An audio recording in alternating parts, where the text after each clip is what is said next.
just in case anybody wants a copy of the recording.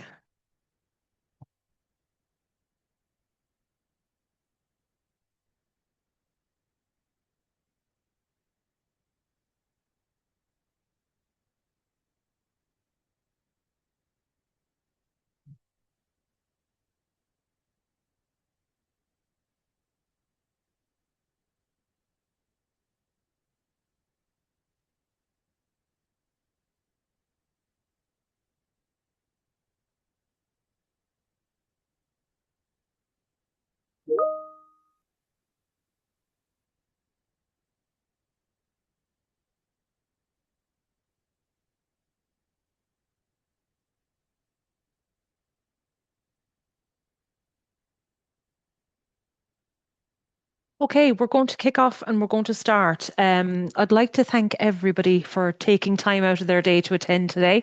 I'm going to keep an eye on the waiting room, and as people come in, I'll just click on admit all, and hopefully everybody can hear me loud and clear, and everybody can see the screen as well. So you're all very welcome. This session is no more than 45 minutes and it'll only go on longer if there's questions. So I just want to leave the door open there for anybody who might be interested in posing questions to us afterwards. So yeah, so thanks for coming on. It's a bit of an unusual one today. It's actually the first time that we've ever run a webinar which is focused on women. And, you know, it may seem like common sense, but in terms of the work that we do, I would say like the people that I deal with on a regular basis, day by day, in credit management, I would say probably 80 to 90% of those individuals are women. It is a very, very women heavy industry, but paradoxically, in terms of leadership roles within credit management, it's actually the other way. It's very much men focused. And like this webinar, the objective of this webinar is certainly not to sit and bash men or anything like that. I really want to focus on the women that are in the room here and women that are in credit management having the confidence and the authority to be able to do a good job.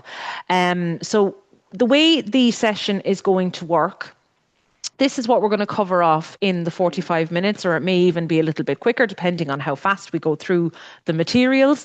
We're going to kick off with what the reality is for the vast majority of women in credit. So how does that landscape look for the women who are on the session right now, and women in general. And this is all over the world. We have people, and I'm looking at the people who are checking in. So I'm Irish based myself. There's a lot of people coming in from Ireland and the UK and different parts of Europe. We also have ladies coming in from South Africa and other parts of Africa as well. So it is certainly a global thing that everybody is certainly interested in. So we're going to look at why does it matter for us, the people who've logged into this call? We're going to look at a mindset shift. So a lot of the issues that we have are issues that we kind of put against ourselves, you know, with lack of confidence and so on. So I'm going to encourage you to make that mindset shift today. We're going to talk about the four confidence principles. So how do you become more confident?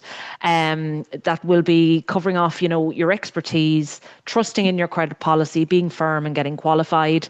Qualification changes everything. It really, really does. And that's something certainly that you need to keep at the back of your mind. And then I'm going to challenge you to do 3 things this week that ordinarily you may not have done.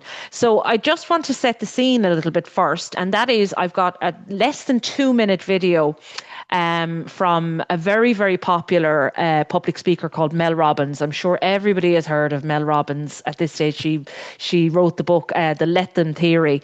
But she's a very, very powerful speaker, and she does speak a lot about confidence and having confidence in oneself, and certainly the confidence side of thing, because traditionally speaking, women would suffer from lack of confidence way more than generally than men.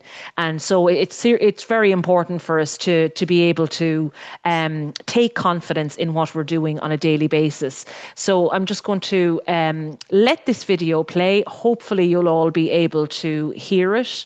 I've got somebody across the room who's logged in now, and she's going to give me a thumbs up if the video works correctly. So This is something that is a really important topic for me. Is that there's when you talk about personality, so extroverts, introverts, a lot of us really, I know I did this, I was all wrong about what confidence meant. I thought confidence was a personality trait. I love this. Tell me more. I thought that people that are outgoing are the confident ones, right? And the truth is, confidence is not a personality trait at all. It's a skill. And a lot of the extroverted people that you know are actually very insecure. I used to be one of them. I used to be the kind of bossy, crass loudmouth that didn't believe in myself, that didn't believe in my ideas, that didn't have the confidence and the courage to really be the real me, who I am, who I'm not, flaws and all. There are a tremendous number of introverted people that feel uncomfortable putting the attention on themselves, but they're very, very confident in their ideas. They definitely believe in themselves. And so when you start to separate confidence not as a matter of personality, but as a skill that you can acquire, because confidence is the ability to move, in my opinion, from thought to action. Because when you're a confident person, you believe enough in yourself and your capabilities that you're willing to try, that you're willing to share. To me, confidence isn't the assuredness that it turns out, it's the willingness to try.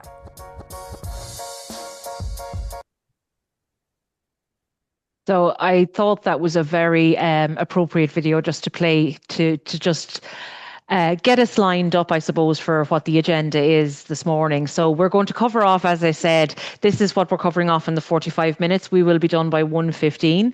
So the one glaring piece of information that comes from that video, and I think everybody will have picked up on that, is that you're not born with confidence, okay? It's not something that you just have when you wake up in the morning. Confidence comes from a lot of different places. For some people, they draw on experience. Other people draw on skill sets. And what we want to cover off today is how can you be at your best as a professional woman in credit management, and where do you go to draw that confidence from?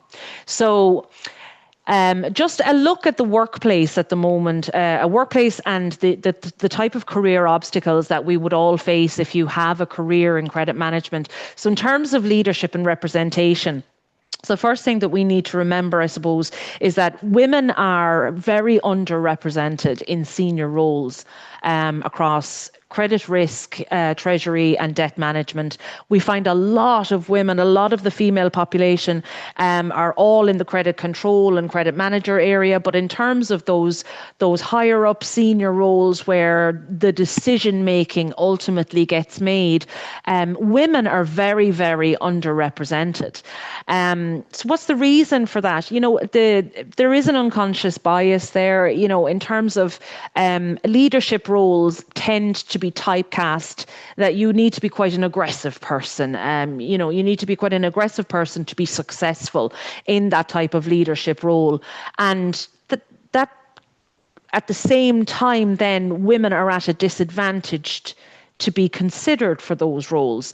And then if you come back to just the very, very basic stuff, as women, predominantly we are the caregivers in the home, and caregiving demands restricts the networking and the advancement side of things. And you know, a lot of times in order to progress within a company, a lot of it has to do with that visible work that you're doing as opposed to the invisible work. So you know, women are up against it in terms of, you know, their time around being visible and being prominent within a team, and networking within a team and being able to progress their careers can be very restricted depending on their the caregiving demands at home. In terms of value perception, so what we do see a lot of in the credit management sector is that women tend to be pushed into those empathetic roles. So because we are the softer side of things, we tend to be pushed into those roles where we do very good phone calls with people, very empathetic and very sympathetic phone calls, and we tend to be the more empathetic. Therefore, we are on the same side, excluded from technical decisions. So excluded from the risk side of things, from the treasury side of things, and then from the debt management side of things. And then another issue within the workplace as well would be lack of mentorship. So there is a scarcity. Right now, there is a scarcity of visible female roles and female role models within credit management. And that's the environment that you navigate on a day-to-day basis. So that's what you're dealing with on a day-to-day basis. No matter what company you're working for, that is what the landscape actually looks like. So what is the challenge for women in credit? So you know your role, you know your policy, but when you hold a boundary, you're called difficult. That's really, you're being difficult, or you're being hard. So you know your policy inside out, but the moment you try and enforce it and you try to chase an overdue invoice, say no to a bad deal, or you try and hold firm on those terms, you risk being called difficult. And what we found historically is that when a man does the same actions, when he's chasing an overdue invoice or saying no to the bad deal, he's doing his job and he's renowned for doing a really good job. Whereas a woman, a lot of the time, is being then earning the name of being pushy or being difficult. And that's the reality. And, knowing that reality is there is halfway to battle. It means then you know what you're going to deal with, and this is how you deal with it. So, when this is the reality of what you're actually dealing with. So here's what I want you to understand. So this is not something that is going to change by you changing your personality. You need to fix your mindset in terms of how you look and how you think about your authority. So what happens when you enforce your policy? Chasing an overdue invoice feels like you're asking somebody for a favor. And that's what your job is. We answer to the bottom line of the organization. We answer to the bottom line of the company. So it is up to us to ensure that money comes in on time. Saying no to something sounds abrupt and difficult. Holding firm, you get labeled merciless, that you're holding firm on something and you're upholding that policy. And then in more serious cases, your competence can even become questioned. So the reality is, a man chasing an invoice is doing his job. A woman doing the same thing is pushy. Firmness from a man's side reads as leadership, and firmness from a woman's side reads as harsh. So how do we change that, and how do we overcome that challenge? So the real issue is probably not, it's certainly not men. It's certainly not the workplace, but it's probably a lot to do with ourselves. So we are emotional people. It's very, very simple. We are emotional people. So what we do a lot of, which is really, really a bad idea, is we apologize a lot. We apologize a lot for our presence. We apologize for asking for payment. We apologize for making a phone call. I'm sorry to disturb you. I'm sorry for bothering you. A lot of that has become our natural day-to-day language. It automatically puts us on the back foot because we're apologizing for something that we shouldn't be apologizing for. We soften our nose with excuses. So, the accountant really needs this in. I really need this payment in today. Now, I'm sorry to be such a bother. We soften everything because we feel like we want to be liked. We're worried about sounding harsh. That's the biggest thing. We worry about what people think of us, and it affects how we approach the job. We try to be liked, not respected. So there's a huge difference between being liked and being respected. And we second guess our own decisions a lot of the time. So the result then is that you have a credit controller who is apologizing all the time, softening up all of the firm decisions, worrying about how they sound, worrying about being liked, and second guessing themselves, which means that you're very easily challenged. You can be negotiated with very easily and can come across a lot of the time as being weak. Now, in terms of being able to change that mindset, if we flip over to the right-hand side, all we need to do is approach the position using facts. So you state the fact, what is. This invoice is overdue by X number of days. State what was agreed. The payment terms were within 7 days. State what needs to happen. I need a payment this week. Refer to the credit policy, your credit policy as per our credit policy, that you signed at the beginning of the account, and you stand on facts, not feelings. This then turns that interaction into something that you can challenge. It comes across as professional and it comes across as strong. So if you take all of the emotion out of your straightforward interactions and replace them with facts, what you're doing is you're presenting a set of facts to your customer, and it leaves for less ambiguity and it leaves less room for challenge. So the next stage of this then, and all of this will help with your confidence levels as you move forward within your credit management role. Owning your expertise. So everybody in this room, there's now 30 people, 30 females who have decided to take a half an hour, 45 minutes out of their afternoon to come on to this session. Own your expertise. You did not get this role by accident. You know credit management.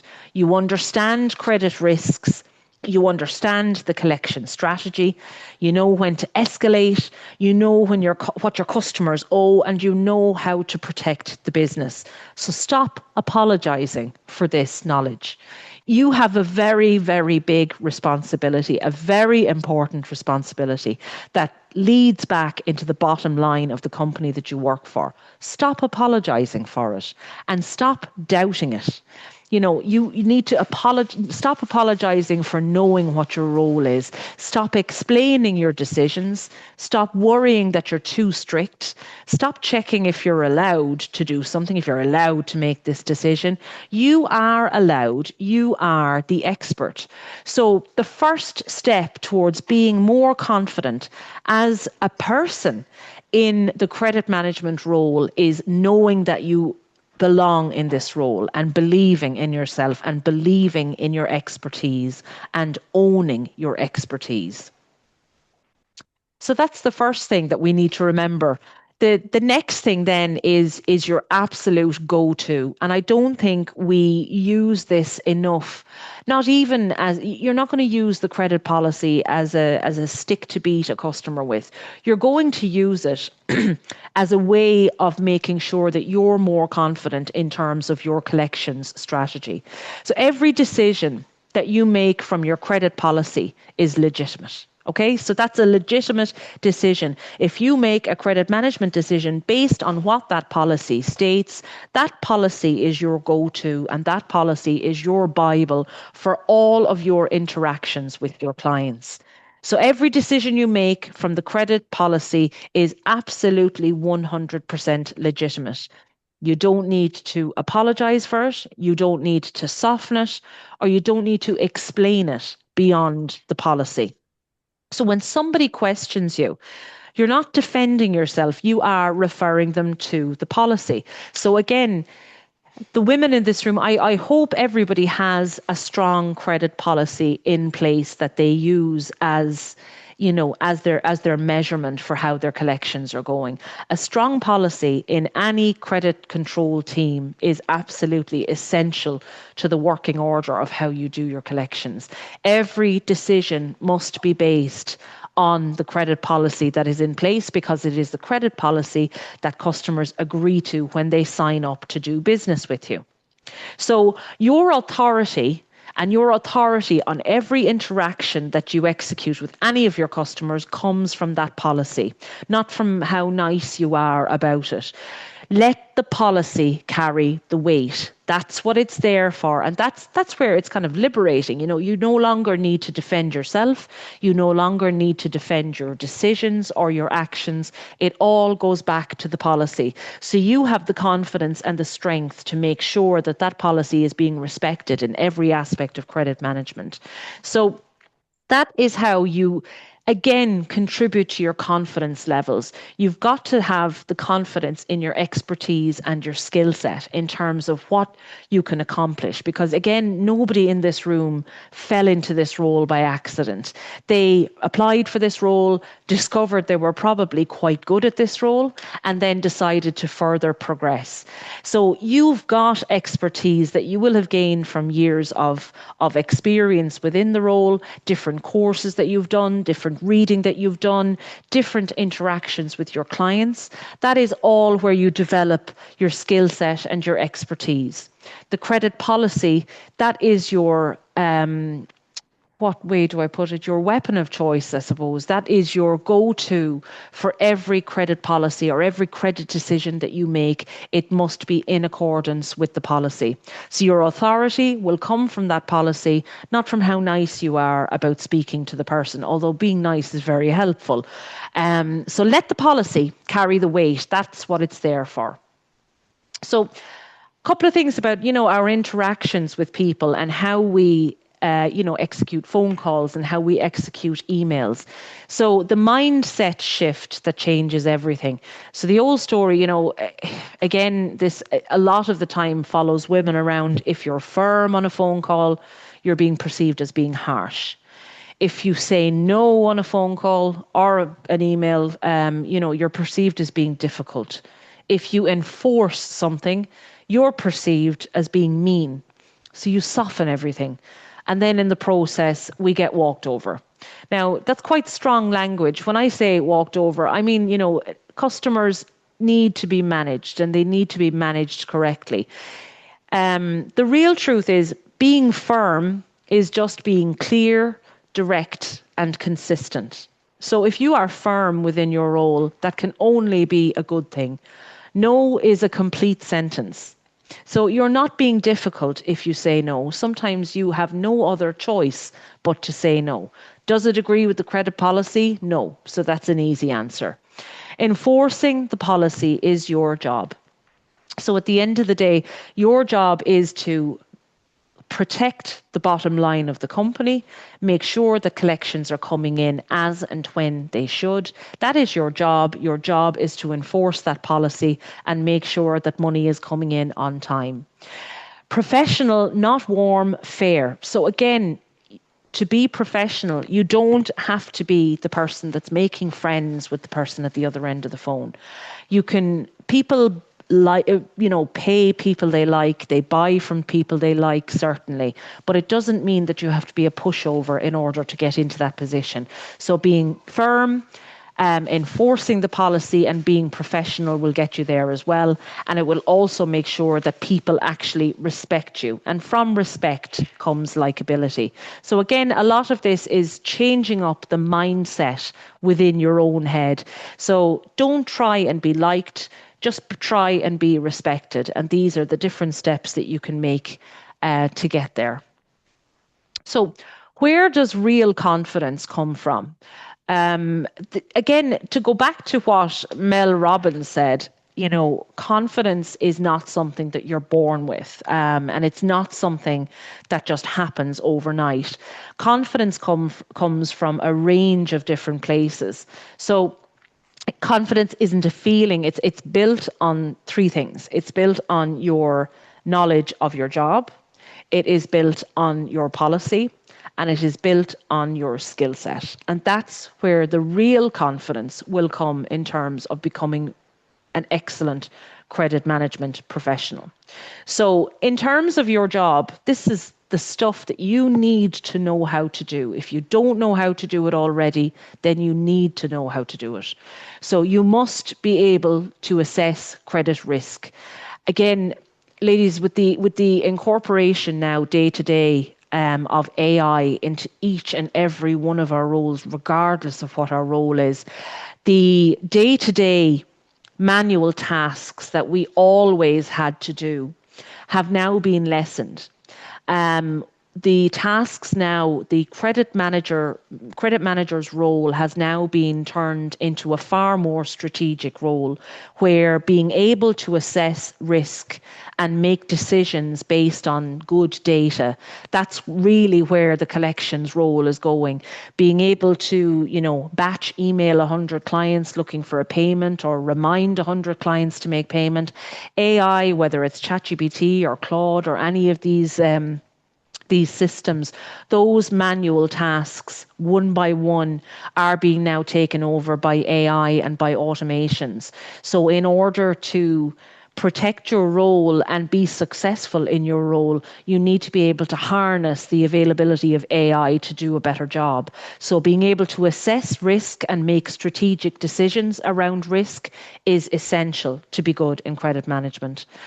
You need to have your collections strategy. So it's not even, a drill down on how am I going to deal with this one customer. It's being able to look at your aged debtor list. It's being able to apply a strategy based on who you're talking to, how old the debt is, and how you will bring in money the quickest. So being able to apply a strategy to your collections role.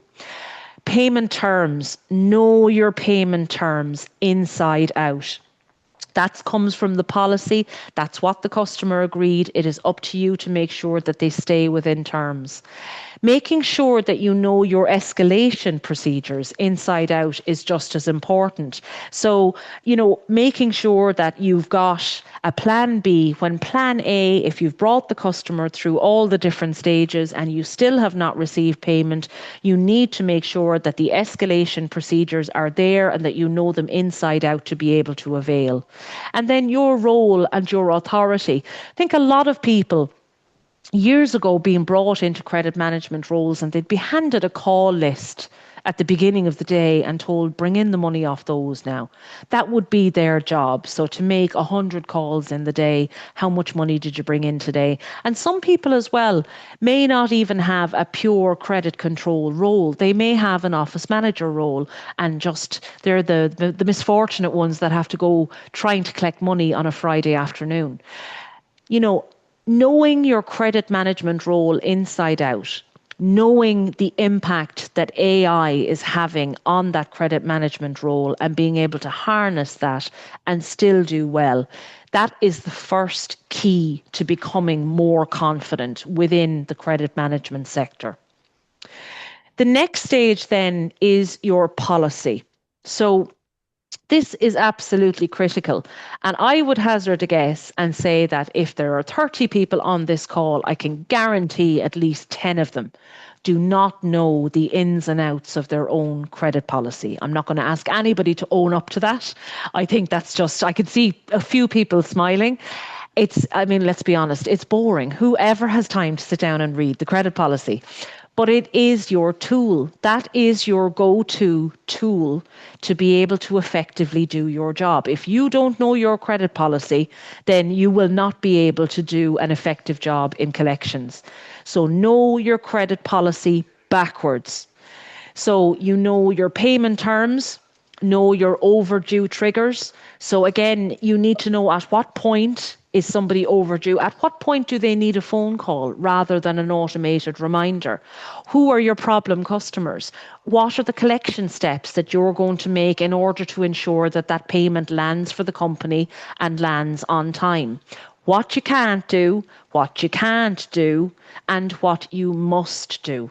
So again, this is enforcement of the policy. It is up to you. It is your job to enforce that policy with your customers and protect the bottom line of the company.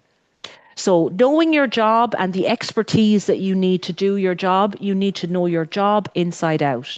You need to know your policy inside out. And then you need to work on your skill set. So if you can go through all of those different stages and pick out the areas that you're a little bit lacking and address those areas, that's all going to feed into you being more confident as a woman in credit management. So just to look at the skill sets then. So mastering how to communicate clearly, I think, the best communicators are found in credit management, and the worst, the ones who haven't learned good communication skills as well. So being able to state the facts clearly and effectively without coming across as difficult or harsh. That's the first part of it. So again, being able to state the facts clearly to your customer, to your salesperson, to your credit manager, or to your CEO. That's one skill set that everybody on this call needs. Being able to hold your boundaries firmly. So again, you need to be rigid to a certain degree based on what your credit policy allows for. So I'm not saying for one moment that every single customer will come through your collections process and they will all do what they're told based on doing the first few things. They won't. There will always be exceptions to the rule. But it is making sure that you hold those boundaries as firmly as you possibly can. Use the policy, not emotion. So again, I'm going to say that out of this group of 30 people, 30 women, I can say probably 29 of us have been on a very highly charged, highly emotional phone call where we're looking to be paid, and it is very difficult because you're starting to feel everything emotionally, everything feels personal. Once you shift your mindset and use the policy, not your emotion, where you are shifting the blame onto the policy, that releases you from the emotional side of it. Your job is to enforce that policy and to use that policy to get paid. So that's what you need to do. Redirecting negotiations. So again, you need to be able to be a fantastic negotiator to be in credit management. Again, we run courses on negotiation skills which are very, very effective. I think nobody in credit management can avoid the art of negotiation. It is one of the most important arts. That's alongside communication as well, because you will get customers that will look for a deal, and it will be up to you to get the best possible deal for the company. And then your skills, you need to have an impeccable skill set around documenting your decisions. So we can only get so far in terms of an over and back on email, an over and back on text, or indeed an exchange on the phone. In order to make sure that your decisions are solid and that there is absolutely no room for ambiguity, you need to document all of your credit management decisions very, very clearly. So when you've mastered all of these three areas, that is what will give you real confidence in terms of dealing with your customers, dealing with your colleagues, dealing with the sales department, and dealing with management. It's all about feeding into your own self-confidence. So know your job inside out, know your policy inside out, and make sure that you master that skill set. So being qualified, I felt it was important to mention this because when you've mastered your expertise and your authority and you own your authority, the next step is your formal recognition. I'm going to go very quickly through this. This is what our diploma does. So our diploma will give you every tool that you possibly need to be effective as a credit management professional. Our diploma also has an AI module, and the module essentially teaches you the different AI softwares that are available at the moment. And not only that, it teaches you how to harness those on a day-to-day basis. So rather than being threatened by AI, you can adopt AI and use it to be better at what you do on a day-to-day basis. So the next step is formal recognition. So getting formal recognition and getting a formal qualification, it protects you. It makes those decisions that you make already become much harder to challenge because you're then the expert in your field. Your competence is certified by an outside body. That is very, very important. And an awful lot, we find that on our diploma, we do get a lot more women going through the diploma qualification than men. And I think it goes back to the confidence levels, and it goes back to doing everything that you possibly can to be as confident as you can be.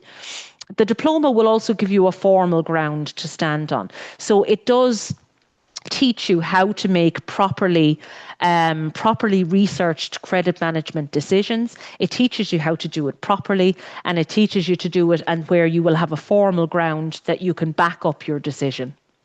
It moves you.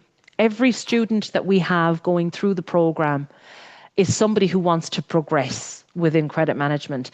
I'll hazard another guess at the group that has come on to this lecture. You're all people who want to learn, and you all want to become better at what you do.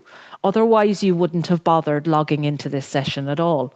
So, from doing credit to owning credit, it's, being able to progress within the industry. Your career progression becomes visible and you can mentor others. And then, it changes the conversation with yourself, from can you do this to what's next? It will equip you to do a better job on a day to day basis. You won't be justifying things anymore. You'll be leading in your field. And you turn from being somebody who may be questioned to somebody who is the trusted advisor and who is the expert in credit management. So that's what the diploma does. It's why does it matter for women? Research shows that women's competence is often questioned more than men's. And I think that's certainly something that we need to take into account, is that women tend to be questioned far more than men are. So in order to make sure that you can be as confident as you can be, get your proper qualification. A formal qualification signals your authority. Okay, it protects you, it protects the decisions that you choose to make, and it makes it far harder to challenge. It will move you along in your credit management career, and it changes the conversation. It changes you as a person, because again, if we go back to, the three pillars: your job, knowing your job inside out; your policy, know your policy inside out; and then your skill set. Get that skill set up to par, get that skill set better than everybody else. And that's going to lead to a much, much higher confidence level than you have now. So, the last couple of things that the diploma would do for you: build the framework that protect your position. It'll help you develop your strategy, your credit policy, your payment roadmaps, designing processes, leading with confidence, your team management, having difficult conversations. And it gives you a formal qualification that will stand to you for the rest of your career. So if anybody wants any information on the diploma, please just give me a thumbs up maybe here, and we'll make contact with you after the session. Our next induction is September, the 26th of September is the next start date. So the last slide that I want to cover, and I want to see then if anybody has any questions, is I want to challenge you all to do 3 things this week. So the first of which is start owning those decisions that you make. You make your decisions based on your expertise and on your policy. You need to stop apologizing for them, stop softening them. You need to own them. That is your job, your expertise. So own your decisions. Notice the response. When you stop doubting yourself, how do people respond differently? So I really want you to remember this in all your interactions now, starting from today. And I want you to notice the difference in terms of how people respond to you now that you've accepted that you are the authority. And the third thing that we would love you to do is to explore the diploma. If getting qualified or having a qualification matters to you, and if credit management is your field, for your career, then you certainly need to be looking at enrolling and getting that formal qualification. It will formalize what you already know, and it will set you up for, a position in credit management going forward. So those are the 3 things I would like you to take on. So you already know what to do. Now just use your facts. And I think that's pretty much everything that I wanted to cover today. I am open to questions. If anybody wants to type a question into the chat, please feel free, or you can come off mute and ask a question. Hi, how do I give a thumbs up to get more information? Hi, Carleen. It should be on your chat options, but look, I'll just make a note of your name, Carleen. No problem at all. We'll send you on a brochure there. Thank you very much. No problem. Has anybody, even just feedback on the session? Do you guys find that you come against these challenges every day? Does anybody want to comment? Well, myself, and I think my colleague Angie's on the call as well. We obviously deal with Irish customers, and Okay. we come up with a lot of challenges, and Our challenges aren't always necessarily the customers. We have account managers that stand in between. And if we're doing our job, how we're supposed to do our job, we're too rude, apparently. Yeah. Yeah. And so we do come against that quite a lot. And you know, I've done credit control with the UK. I've now doing credit control of Ireland, and it is different. I find it different. Yeah. Have to be different. Yeah. But Yeah. yeah. So I found it very useful, everything you've said. And as I said, I'd like some more information so I can go back to my manager, who is a No woman. problem. No problem at all. I will send on to everybody who's on the call today. I'll send on the recording of the session. If there's any questions that you want to take offline and ask me separately, feel free to send me an email. We can even do a phone call. What you will find as well, Caroline, you will find that credit managers clash with customers, but we do clash with sales as well, because sales are different. I always kind of say that, you know, credit managers have a longer, more strategic way of thinking. Sales tend to be very short. Wham, bam, thank you, ma'am. Get the sale, move on. Get the sale, move on. I was in sales myself, so I know that the drive on sales is very different to the drive in credit management, and sometimes reconciling the two can be really, really tricky. There's actually a whole section of a module dedicated to working with sales departments actually in the diploma. But it's definitely a tricky area. Yeah. It's good to hear that. I know it's not just us. No, it's not. Oh, no. Well, can I just pop in there, Katrina? I mean, I've worked in Ireland and the UK. So you're right, they're different, and there's a different system, and there's a different way of dealing with things. So, you know, but they're different, and some parts are the same as well, but there's still the same problems like Katrina was saying with salespeople, because they want their commission and they don't want any problems arising before something's paid. So, you know, there's a big clash sometimes, and then maybe you might have some problems with the accountant wanting to ask you like loads of questions about this and do audits and stuff. So there's a lot more to credit management, you know, than we probably see. Absolutely. Absolutely. And I think, you know, it's certainly, go on, sorry. I was going to say to Katrina, I've done your diploma before and I found it very good and very useful in my role. That's great, Denise. Thanks for that. Thanks for that. So no, look, I mean, the diploma is one thing. Not everybody on this call is going to be interested in doing a diploma, and I absolutely understand that. I do hope even those people who don't want to will say take it any further. I hope you got a lot out of today's session. Does anybody else have any other questions before I wrap it up? And I will send everybody a copy of the recording.